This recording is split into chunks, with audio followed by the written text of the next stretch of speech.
Susubukan ng Overseas Workers Welfare Administration na maiuwi na sa bansa ngayong linggo ang napalayang Pilipinong bihag ng Hamas na si Jimmy Pacheco.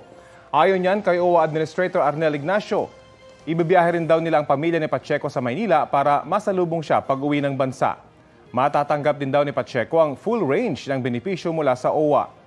Sabi naman ni Foreign Affairs Undersecretary Eduardo De Vega, isinasailalim sa check-up si Pacheco dahil may mga sugat siya mula sa pag-atake. Sinisikap pang hanapin ang isa sa mga nawawalang Pilipino na si Noraline Babadilla. Kapuso, alamin ang maiinit na balita. Bisitahin at mag-subscribe sa GMA Integrated News sa YouTube. Sa mga kapuso abroad, samahan nyo kami sa GMA Pinoy TV at sa www.gmanews.tv.